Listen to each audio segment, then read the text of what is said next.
muri 87 nibwo nakijijwe. Niba waramaze kwakira agakiza genda ubibwira abandi No kumenyesha abantu be iby'agakiza ko ari ukubabarirwa ibyaha. Hazaba hari agakiza. Mwasabye ko tuza kuganira ku gakiza. Ese agakiza ni iki? Hari abantu bitwa abakizwa ariko badafite agakiza. Muraho tubahaye ikaze kuri itabaza ry'agakiza, mwadufasha kwamamaza ubutumwa bwiza hirya no hino ku isi kubumva ururimi rw'ikinyarwanda. Itabaza ry'agakiza ni YouTube channel duhuriraho kugira ngo twumve ubutumwa bwiza. Ese koko nta bantu muziranye badakijijwe? None nimba muziranye wowe ukora iki kugira ngo bamenye ubutumwa bwiza se? Mwereke link ya YouTube channel bita itabaza ry'agakiza, hanyuma yumva ubutumwa bwiza akizwe, urabukoze umurimo. Murakoze. Share, comment, subscribe, byose birakenewe. Ni mu ruhande rwawe kugira ngo ubutumwa bwiza bw'umwami Yesu Kristo bwamamare kugera ku mpera y'isi.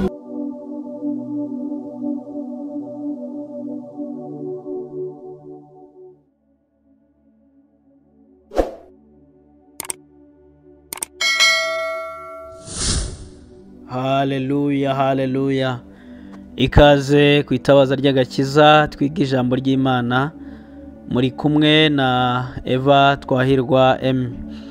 Mbere ndabifuriza umunsi mwiza, abo wabereye mwiza, Imana yo mu ijuru ikomeze ibagirire neza. Kandi namwe abo bitagenze neza muhumure, n'uyu munsi ariko ejo ni heza. Muririmbye yarabiririmbye ngo ejo ni heza, muhumure. Muhumure rero nanjye nongeye kubifuriza ngo muhumure kandi mukomere, ejo ni heza. Amahoro y'Imana nagwire bene data, abadukurikira bari imbere mu gihugu, Imana ibahereza umugisha. Abari hirya no hino muri Afrika, Imana ibaha umugisha. Abari bwota amasimbi burasirazuba bw'isi hose, Imana ibahereza umugisha. Muradukurikira turabibona, kandi Imana ibahereza umugisha ku bikorwa bitandukanye mukora. Imana ibaha umugisha. Nagira ngo rero nanone mbifurize umunsi mwiza, kandi muri isanga ku itabaza ry'agakiza ni yanyu, uyu murongo ni uwanyu. Dufatanyirizaho kumva ijambo ry'Imana. Si uwanjye nta nubwo ari uwundi, ahubwo ni uwacu, kugira ngo turusheho kwiga ijambo ry'Imana. Amahoro y'Imana nabane namwe. Nimba utarakora subscribe rero ntucikwe, kandi nimba utarakora share ngo uwo murongo n'abandi bawumenye, nawe ntucikwe. Reka dusenge twiyegereze Imana kugira ngo twige ijambo ry'Imana. Data wa twese uri mu ijuru, turagushimira wewe wadusezeranyije umugisha, kandi umugisha turonkera muri sogokuruza wacu kwizera Abraham.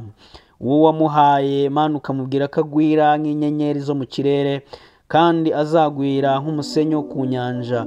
Ibyo mwami byarabaye. Turagushimiye ko turi bamwe mu rubyaro rwe. Tuguhaye ikaze nanone mwami, kugira ngo urusheho kuganiriza imitima yacu, natwe turonke kuri uwo mugisha wasezeranyije sogokuruza wacu. Mana uhimbazwe. Turagushimiye duciye bugufi, tugushimiye mwami kubw'imirimo n'ibitangazo wadukoreye. Izina ryawe nirihimbazwe. Amen. Ntabwo twabura kwiyegereza nanone abari mu bihe bitandukanye hirya no hino, abari kwa muganga, abari mu bindi bihe bidasanzwe, ababuze ababo. Muhumure kandi nimukomere, Yesu arabakunda. Hanyuma abafite ibihe namwe by'umunezero, enjoy. Twifatanyije namwe turakomeza kubasengera kugira ngo umwanzi Satani atazana kidobye. Imana yo mu ijuru bahereza umugisha. Tugiye kwiga ijambo ry'Imana, ijambo rivuga ngo utinze he. Aho utinze usa naho. Heading iravuga ngo aho utinze usa naho. Utinze he? Nshuti yanjye ndakubaza ngo wowe utinze hehe uyu munsi? Muri iyi minsi utinze he? Ugendana nabande? Urimo kuvugana nabande? Utindanye na Delila? Gutindana na Delila harimo ingaruka z'uko wavamo amaso. Utindanye na Yesu? Gutindana na Yesu harimo ingaruka nziza yo kwakira imbaraga z'ubwiza, zo kwakira umugabane mwiza nk'uko yabwiye Mariya. Reka dusome muri Luka ibice bya 10 umurongo wa 39 turagera ku murongo waho wa 42. Luka ibice 10 Luka umurongo waho wa 39 tugere ku murongo wa 42. Reka dusome. Uwo yari afite mwene se witwaga Mariya, yari yicaye hafi y'ibirenge by'umwami Yesu yumva ijambo rye. Ariko Marita yari yahagaritswe umutima n'imirimo myinshi yo kuzimana. Aho bigeze aramwegera aramubaza ati, databuja, ntibikubabaje yuko mwene data yampariye imirimo? Wamubwiye akamfasha. Umwami Yesu aramusubiza ati, Marita, Marita, Marita, uriganyira wirushya muri byinshi, ariko ngombwa ni kimwe, kandi Mariya ahisemo umugabane mwiza atazakwa. Haleluya. Aha ndagira ngo nkubwire ngo aba bakobwa uko ari babiri, Mariya na Marita, bari bose bari mu rugo iwabo, ariko ngo Marita ahugira mu mirimo yo kwakira umwami Yesu kuko yari yabasuye. Bari inshuti, yakundaga kubasura. Abandi bashiki ba Lazaro yakundaga kubasura, yakundaga kuza mu rugo iwabo. Arangije ngo mu gihe ahari, Marita we ahugira mu mirimo myinshi, ahugira mu tuntu n'utundi, gukora ibintu byinshi bitandukanye. Ariko Mariya ngo arangije yicara imbere y'ibirenge bya Yesu, arangije yumva ijambo ririmo kuva muri Yesu. Yesu agenda amuhugura mu by'ubwami bw'Imana. Marita arangije agira dute cyangwa se agira ikibazo, aravuga ngo ariko uyu mukobwa ukwicaye iruhande, ese uyu mwene data ukwicaye iruhande, mwami, ntago ubabajwe nuko arimo kumvunisha njyenyine? Ubu ntiwamukebura akaza akamfasha imirimo? Yesu arangije aramusubiza ngo, yewe Marita we, Marita, urimo uriganyira mu mirimo yawe, urimo uriganyira mu biri bushire, urimo uriganyira mu birangira, ariko uyu we yahisemo umugabane mwiza, kandi yahisemo umugabane atazakwa, yahisemo umugabane atazamburwa, azahorana iteka. Ahubwo icyaba cyiza, ni nkaho yakubwiye icyaba cyiza, nawe ibyo waba ubihagaritse ukaza. Ese Marita kuki yagawe kandi ari urimo gushaka uburyo kibarya batabwiriwe, kandi ari urimo gukora imirimo y'ingufu, yarangiza akagawirwa ibyo arimo gukora, ariko Mariya agashimwa? Impamvu ni uko Mariya yari atinze imbere ya Yesu, kandi yari azi ko icyo agiye gukura imbere ya Yesu ari igikomeye kurushaho. Uyu mwanya ndimo ndakubaza ngo utinze hehe? Utinze he? Aho utinze urahakura iki? Aho utinze urahakura iki? Urahakura ubuzima. Aho utinze urahakura ijambo. Aho utinze urahakura iki? Utindanye nande? Ni Yesu mutindanye, cyangwa utindanye n'abasinzi n'abasambanyi? Ese mutindanye urimo kubabwiriza ijambo ry'Imana? Ese mutindanye urimo kubabwira ubwiza bw'Imana? Ese utindanye nabo mukora iki? Uri hehe? Yewe mwana w'umuntu, Umuririmbyi aravuze ngo, yewe mwana w'umuntu, uri hehe? Araguhamagara uwakuremye, aragushaka. None ndimo ndakubaza ngo utinze he? Utindanye nande? Umugabo Samusoni yatindanye cyane na Delila, bimuviramo ingaruka zo kumena ibanga ry'umusatsi we, ryo kumena ibanga ry'imbaraga ze. Birangira akuweho umusatsi, birangira akuwemo amaso, kubera yuko yatindanye n'umuntu mubi. Ndagira ngo uyu munsi ukore check, wisuzume, urebe ngo utinze he? Aho ngaho utinze utindanye nande?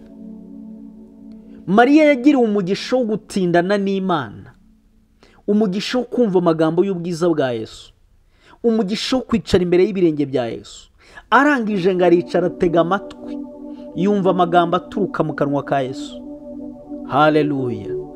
Marita wihirinze mu guhata no kugira ibiki no gutunganya no gukaranga no kuvoma, ibyo byose wabyihirinzemo, aragawa aravuga ngo ahubwo uri hehe? Ko Mariya we umugabane arimo gusingira atazawamburwa. Ndagira nkubwire ngo uko utindana n'Imana niko urusha gusaho n'Imana. Uko utinda mu ijambo ry'Imana niko urushaho gusa n'ijambo. Uko utinda mu gusenga niko utinda kure, niko utinda niko urushaho gukomezwa n'amasengesho, niko urushaho guhinduka amasengesho, niko urushaho guhinduka ubuzima busenga bitewe n'aho urimo gutinda. Utinze he? Wa mugabo utinze? Nubwo watinze gutaha, watinze? Watindanye nande? Ni mu kazi, mu buryo bw'umwuka. Aho utinze, ndagira ngo aho utinze usa naho. utindanye n'ufite umugabane utazashira, nawe urakira umugabane utazarangira. Kuko Mariya yatindanye na Yesu Kristo ufite ibihe byose, ufite umugabane udashobora kurangira, yakiriye ubuzima bw'umugabane udashobora kurangira. Haleluya, haleluya, haleluya. Nshuti yanjye, utinze he? Mu bihe by'ubusore bwawe utinze he? Mu bihe by'ubukumi bwawe utinze he? Mu bihe by'ubwana bwawe utinze he? Wa mupapa utinze he? Aho utinze usa naho. Mutindana n'abataramya Imana kandi utarimo kubabwiriza iby'ubwami bw'Imana, bazaguhindura use nabo. Samusoni yari umunyembaraga, yari afite ubwenge n'igitinyiro, yakoraga ibintu bitangaje, ariko kuko yatindanye n'abari atarimo guhindura ikiriya gihugu, atarimo kubarwanya, atarimo kubigisha iby'ubwami bw'Imana, byamuviriyemo kuba umunyantege nke. Nutindana n'abasinzi, utari kubabwira ijambo ry'Imana, udashaka kugira ngo bakizwe, utabasengera, uzahinduka umusinzi. Nutindana n'abakobwa bagenda barara ku mihanda bahagaze, utarimo guharanira kugira ngo ubibutse ko aribo data yaziye, utarimo guharanira kugira ngo basengere kuko aribo data yaziye, ahubwo kumva ibiganiro byabo gusa, nta mpinduka ushobora gutanga hagati yawe nabo, ni ukuvuga ngo bizarangira baguhinduye kuko bo ni benshi kukurusha. Mwami Yesu atubabarire. Utinze he nshuti yanjye? Aho utinze usa naho. Nagira nkubwire ngo aho utinze ugira gute? Usa naho. Chameleone cyangwa se urunyaruvu, aho rugeze ruhinduka gusa naho hantu, ariko ntiruhinduke ibyo bintu. Ntabwo nkubwiye ngo ugende ubirengagize cyangwa se ubavemo cyangwa se ubihorere. Ntabwo twaba mu isi y'abantu gusa bakijijwe, abadakijwe tubihore kuko twahawe misiyo yo kubabwiriza. Muri ibyo yaravuze ngo wibaciraho imanza, wibaciraho iteka, kuko abo nibo data yaziye. Bazamwibuka gute? Bazamwambaza gute utababwira ineza ya Yesu? Niyo mpamvu ukwiye kuba muri bo, ukwiye kubana nabo, ariko ntukwiye kumera nkabo. Ntabwo ukwiye kugenda nkabo, ntabwo ukwiye kuvuga nkabo, ntabwo ukwiye kurya nkabo, ntabwo ukwiye kunywa nkabo, kubera yuko ubwami murimo ni ubwami butandukanye. Wibuke ko hano hari kubera misiyo yo kuvuga ubwiza bw'umwami Yesu, yo kwamamaza ineza ya Yesu, yo kwamamaza urukundo rwa Yesu. Ndagira ngo nkwibutse ko uyu munsi, mwibutse ko igihe nk'iki, mwibutse ko amasaha nk'aya, Yesu Kristo nta wundi yaziye usibye abanyabyaha, usibye natwe. Niko twahoze, niko twahoze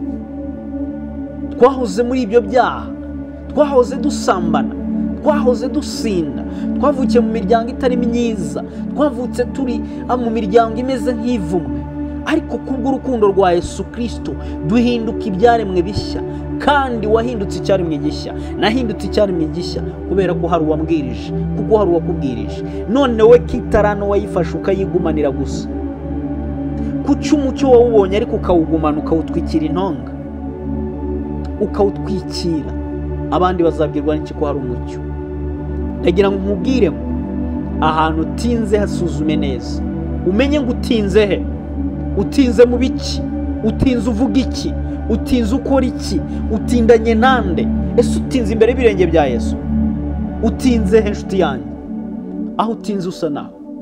Imana nidufashe. Haleluya, haleluya. Utinze he? Utinze he?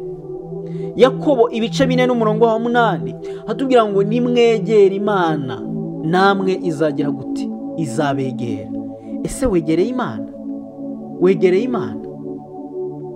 Mwegere Imana nayo izabegera. Yemwe banyabyaha nimukarabe, namwe ab'imitima ibiri nimwiyeze imitima, mubabare muboroge, murire, ibitwenge byanyu bihinduke kuboroga, ibyishimo bihinduke agahinda. Mwicishe bugufi imbere y'Umwami Imana, kuko ari bwo izabashyira hejuru. Bene data, ntimugasebanye.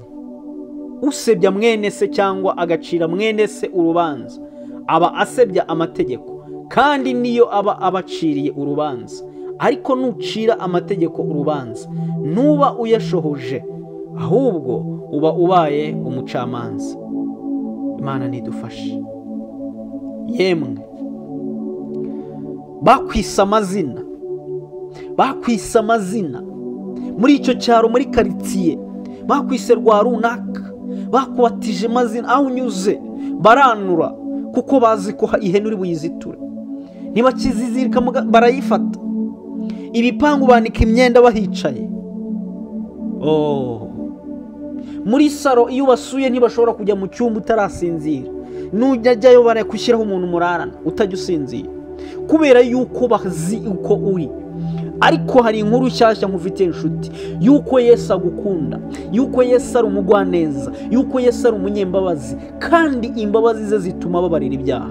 Uyu munsi nakubabarira urahinduka icyaremwe gishya, uragirirwa icyizere. Icyo watakarijwe, bakwise kuri inyangamugayo, kuri inkundamugayo, bakwise ko nta byawe, wabyaye benshi, bakwise maraya, ntako batagize. Ariko ndagira ngo nkubwire ko umwami Imana akuzaniye ubuzima. Nubwo baguciye, nubwo batakwibuka, nubwo batakwitayeho, nubwo bakwirengagije, emera ubabare, uce bugufi, wegera Imana nayo irakwegera, ushaka Imana nayo iragushaka. Uwo mutima wawe uce bugufi. Haleluya, haleluya. Ngo mwegere Imana nayo irabegera. Yemwe abanyabyaha nimukarabe, namwe ab'imitima ibiri nimwiyeze imitima. Imana nidufashe.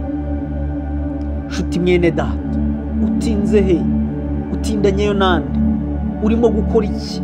Murimo kuvuga iki? We wumvisha ikiganiro aka kanya, uhagaze he mu buryo bw'umwuka?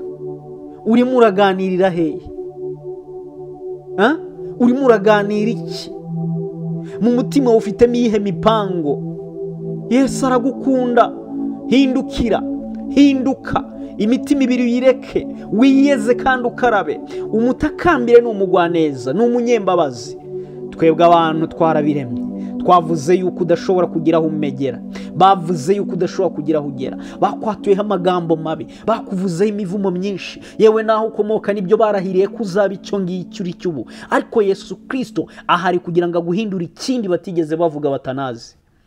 Yesu ahari kugira ngo aguhindure icyaremwe gishya. Abavuze ko utabyara, Yesu ahari kugira ngo abihindure ubyare. Abavuze ko ntaho wagera, Yesu ahari kugira ngo abihindure ugire aho ugera. Abavuze ko ntacyo wakwimara, Yesu ahari kugira ngo abihindure.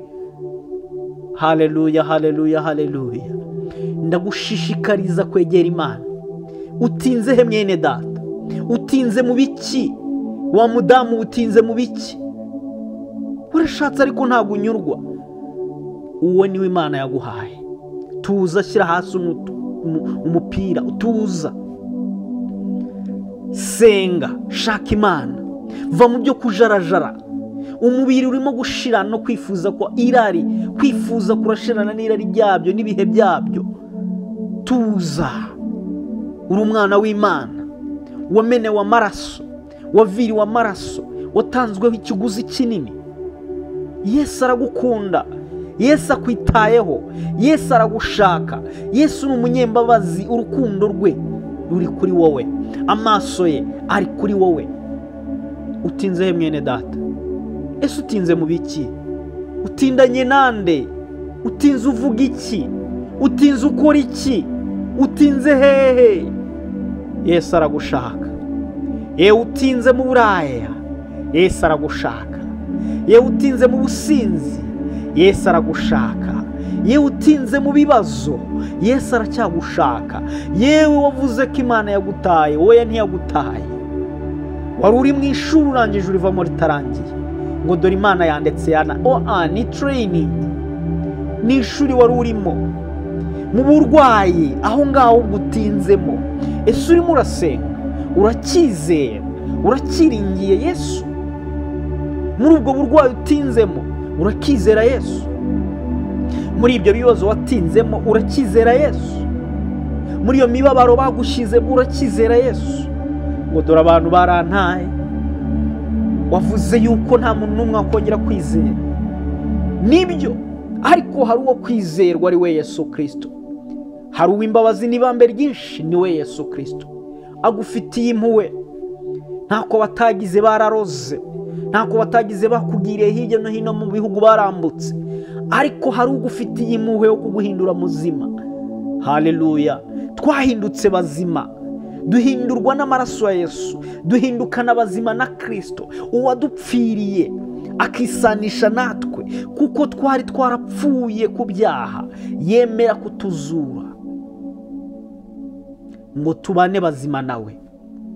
Twari bazima mu byaha, arangije araza kugira ngo atwicane nabyo, atwice mu buryo bw'ibyaha, adukuremo ibyaha, atwice ku cyaha, adutere tube imbuto nshya, tuzuke ku bw'amaraso ya Yesu, tube bazima, tube bazima, tugire ubuzima.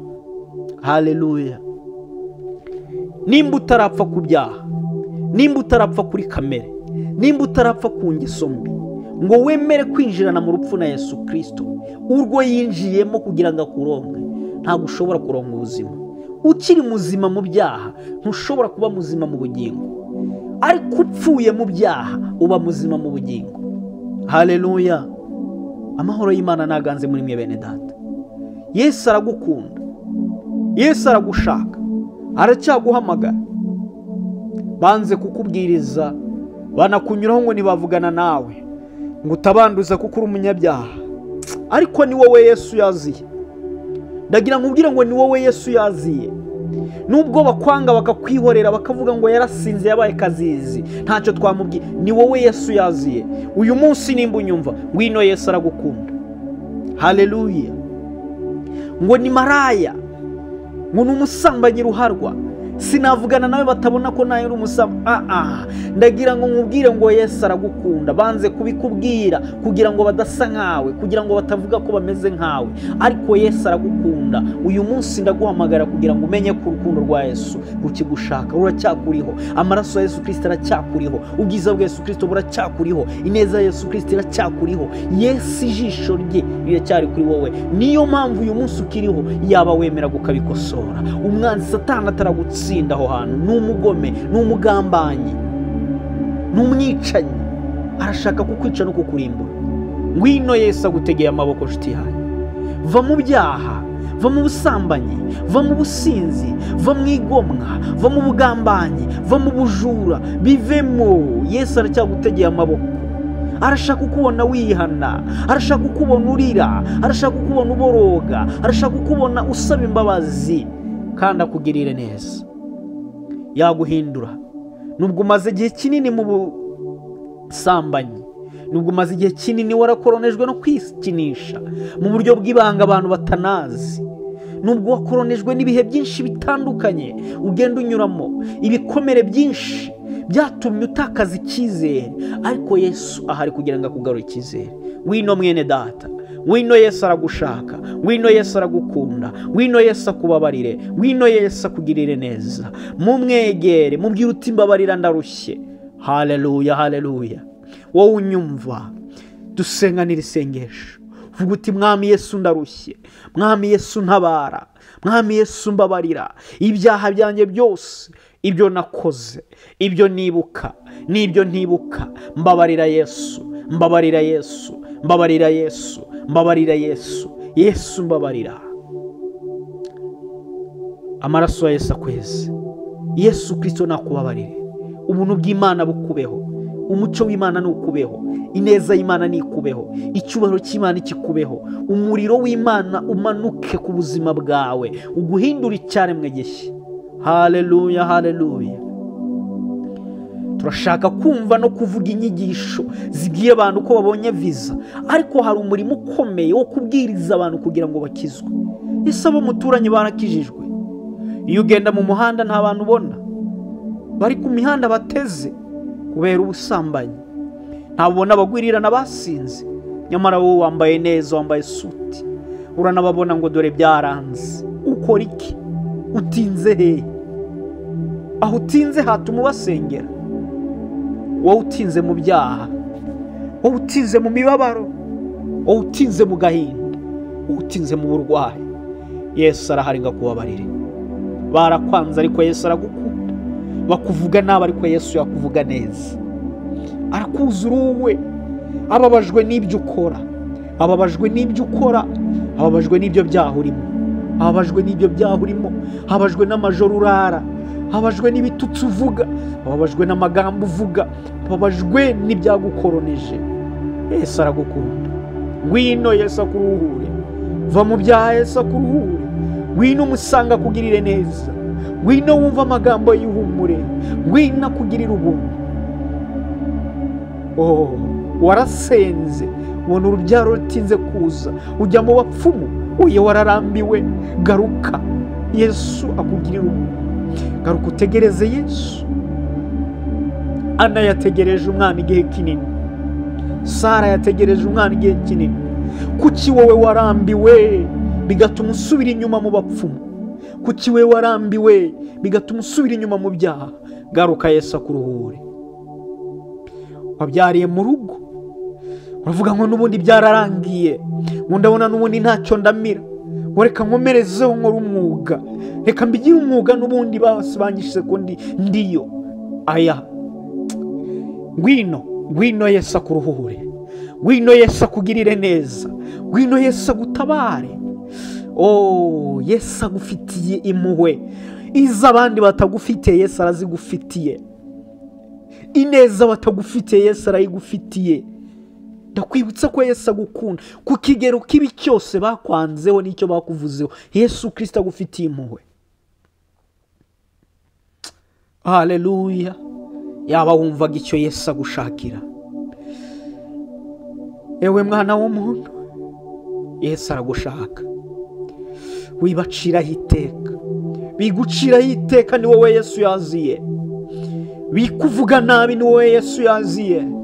Yaba wari ukijijwe, yaba wari uhindutse, yaba wari uhindutse ugahindura n'abandi, urukundo rw'Imana rwaganza mu isi, urukundo rw'Imana rwaganza. Yesu ntabwo yagaruka abantu bacyuzuye, ntabwo ashaka kurimbuka, ntashaka ko turimbuka, aracyadufitiye impuhwe nyinshi.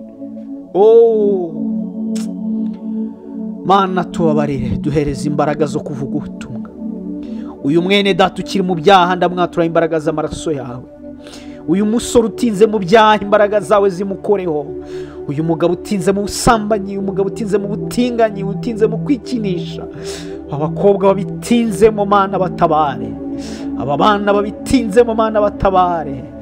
Iyi generation mu izina rya Yesu Kristo ngero uyireme, iremesha ijambo ryawe, cyama tugatinda imbere y'ibirenge byawe. Babaciriyeho iteka, babaciriye imanza, bamaze kubakura mu bana bawe, ariko Mana uracyabafitiye impuhwe, batabare. Lasieze monshaka baba Yesu. Yesu aracyagukunda wa musore we, Yesu aracyagukunda wa mugabo we. Dore umutwe wawe wuzuye mu gukora divorce gusa, ariko bireke. Yesu aracyagukunda kubakira urugo ruzima. Ngwino wabuze urubyaro ugiye mu bapfumu, oyagaruka. Yesu aracyagukunda, baguteje impanuka nyinshi, ariko Yesu yarakurinze. Ngwino umusanga kuruhure, ngwino umusanga gukureho imivumo n'akarande, ngwino umusanga gukureho imikoshi n'ibyo bavuze, mu izina ry'umwami Yesu. Mana korera deliverance aba bantu mu izina ryawe Yesu. Urakoze, tuguha icyubahiro, turagushimiye kuri mwiza, izina ryawe nirihimbazwe. Amen. Haleluya. Nshuti yanjye, Yesu aragukunda. Niwemere ko umwasi Satani aguherana, niwemere ubugome bwe kakugumana, mu izina rya Yesu. Ndaguhamagarira urukundo rw'Imana, ndaguhamagarira umucyo w'Imana, ndaguhamagarira umunezero w'Imana. Ndakwibutsa ko Yesu agufitiye byinshi, amfitiye byinshi mu kiganza cyiwe, harimo ibyiza gusa bikomeza umutima, harimo ibyiza gusa binezeza umutima. Yesu we, gize ngo nkuvuge, mbegana hera he, cyangwa na rangiriza he, uri buye rizima rikomeze imfuruka, uri buye rizima rikomeze imfuruka. Yesu we gize ngo nkuvuge, mbegana hera hehe cyangwa na rangiriza he, uri buye rizima rikomeze imfuruka, uri buye rizima rikomeze imfuruka.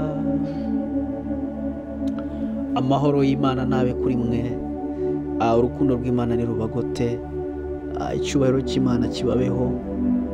Mbasabiye umugisha mu izina rya Yesu. Utarakora subscribe ikore kuri iyi channel, dufatanye guteza umurimo w'Imana imbere, kandi ukore share n'abandi bumve ijambo kugira ngo mu bwiza bw'Imana bushoboke gutugota. Amen.